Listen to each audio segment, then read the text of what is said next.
قطر نے بھارتی جاسوسوں کے زیر استعمال کمپنی بند کر دی ہے۔ بھارت کی خفیہ ایجنسیز نے دعویٰ کیا کہ پاکستان کی جانب سے فراہم کی گئی معلومات کی بنا پر قطری حکام نے داہرہ گلوبل نامی کمپنی میں کام کرنے والے بھارتی جاسوسوں کو پکڑا، جن کا تعلق بھارتی نیوی سے ہے۔ بھارتی جاسوسوں کو قطر میں اپنی جان کے لالے پڑے ہوئے ہیں۔ ممکنہ طور پر جاسوسی کے الزام میں ان کو سزائے موت ملنے والی ہے۔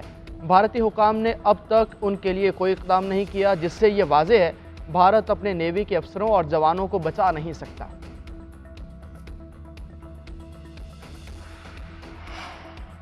ملک بھر میں گندم کی ریکارڈ پیداوار، وزیر اعظم کا اظہار تشکر۔ شہباز شریف نے گندم سے متعلق جائزہ اجلاس میں کہا، حکومت کی کسانوں کو معیاری بیج کھاد کی بلا تعطل فراہمی، کسان پیکج کی بدولت گندم کی شاندار پیداوار کا حصول ممکن ہوا۔ رواں سال گندم کی گزشتہ 10 سالوں کی نسبت سب سے زیادہ پیداوار ہوئی۔ آئندہ سال حکومت اس سے بھی زیادہ پیداوار کے لیے حکمت عملی مرتب کر رہی ہے۔ گزشتہ نااہل حکومت کی بد انتظامی کی وجہ سے پاکستان گندم درآمد کرنے والا ملک بن گیا۔ تمام صوبائی اور وفاقی ادارے گندم خریداری کا اپنا ہدف بڑھائیں تاکہ پورا سال گندم کی بلا تعطل فراہمی ممکن ہو۔ ذخیرہ اندوزوں کے خلاف سخت کارروائی یقینی بنائی جائے۔ صدر مملکت ڈاکٹر عارف علوی نے نیب ترمیمی بل پارلیمان کو دوبارہ بھجوا دیا۔ آرٹیکل 75(1)(b) کے تحت بل واپس بھیجا گیا۔ دوبارہ غور کرنے کی ہدایت۔ صدر نے کہا کہ قومی احتساب آرڈیننس 1999 میں پہلے کی گئی ترامیم سپریم کورٹ میں زیر سماعت ہیں۔ بل اور وزیر اعظم کی ایڈوائس میں اس پہلو کا حوالہ نہیں دیا گیا۔ کیا ایک زیر التوا معاملے کے اثرات پر غور کیے بغیر قومی احتساب آرڈیننس 1999 میں مزید ترامیم پر دوبارہ غور کیا جانا چاہیے؟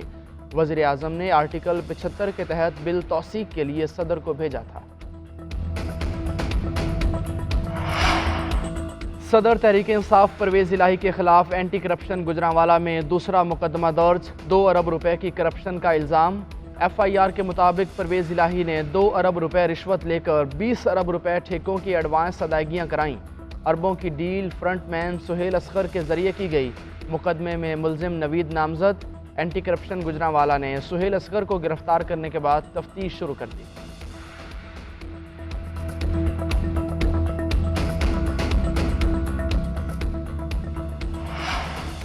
پرویز الہی کی گرفتاری کے لیے چودھری شجاعت کے گھر پولیس آپریشن، نگران وزیر اعلیٰ پنجاب کا رد عمل سامنے آ گیا۔ محسن نقوی نے کہا کہ پولیس پرویز الہی کو گرفتار کرنے گئی تھی مگر چودھری شجاعت کے گھر دھاوا بولا گیا۔ جو بھی مسئلہ ہوا قانون کو اپنا راستہ اختیار کرنا چاہیے۔ مدینہ میں ہوں اور آپریشن کی تفصیلات لے رہا ہوں، کسی کو غیر قانونی کام کی اجازت نہیں دیں گے۔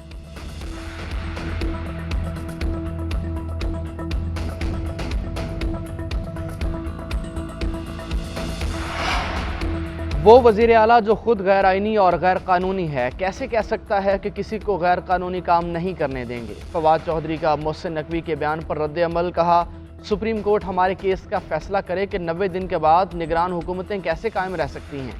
فاروق حبیب نے اپنے ٹویٹ میں کہا کہ انتخابات کے لیے سیکیورٹی نہیں ہے۔ عمران خان یا پرویز الہی کے گھر کے دروازے توڑنے ہوں تو ساری نفری پہنچ جاتی ہے۔ الیکشن کے لیے 21 ارب نہیں مگر 66 ارب کی بندر بانٹ کر دی جاتی ہے۔ اس سے بڑی بدنیتی اور کیا ہوگی؟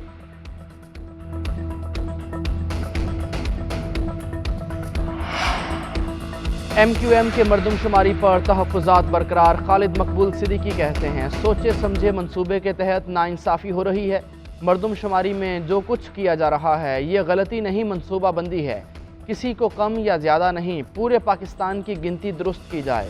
ہمارے مطالبے پر مردم شماری کی مدت میں اضافہ کیا گیا۔ کراچی میں 30 لاکھ سے زائد لوگوں کو دوبارہ گنا گیا۔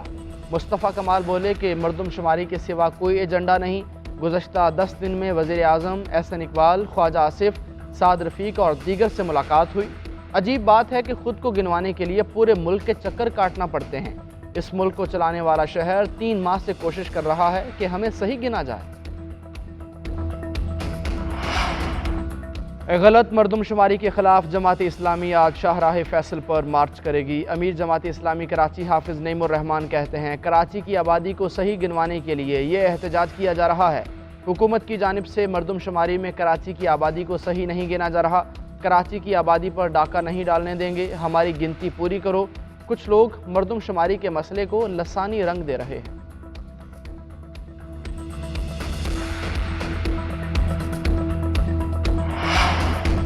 بلوچستان طاقتور موسمی سسٹم کے زیر اثر آ گیا۔ چمن، پشین، مستونگ، دکی، ڈیرہ بگٹی، کوہلو، آواران اور نصیر آباد میں تیز بارشیں، ندی نالوں میں طغیانی۔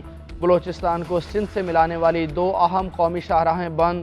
بولان میں رات گئے سیلاب سے پنجرا پل کا ایک حصہ تباہ ہونے سے زمینی رابطہ منقطع۔ گاڑیوں کی لمبی قطاریں، کراچی جانے والی ٹریفک کا متبادل راستہ بھی متاثر۔ کوئٹہ سبی شاہراہ کو ہر قسم کی ٹریفک کے لیے بند کر دیا گیا۔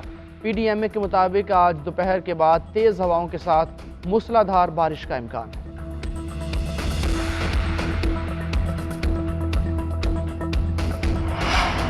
اور پاکستان کی دوسرے ون ڈے میں شاندار کامیابی، نیوزی لینڈ کے خلاف 337 رنز کا ہدف 3 وکٹوں کے نقصان پر 49ویں اوور میں حاصل کیا۔ فخر زمان کی 140 رنز کی ناقابل شکست innings player of the match قرار۔ کپتان بابر اعظم اور محمد رضوان کی نصف سینچریاں۔ مہمان ٹیم کیویز کے کھلاڑی مچل کی بھی مسلسل دوسری سینچری۔ ٹام لیتھم نے 98 رن سکور کیے۔ حارث رؤف نے 4 شکار کیے۔ نسیم شاہ نے بھی 1 وکٹ حاصل کی۔ 5 ون ڈے میچز کی سیریز میں پاکستان کو 2-0 کی برتری حاصل۔ سیریز کا اگلا میچ 3 مئی کو کراچی اسٹیڈیم میں کھیلا جائے گا۔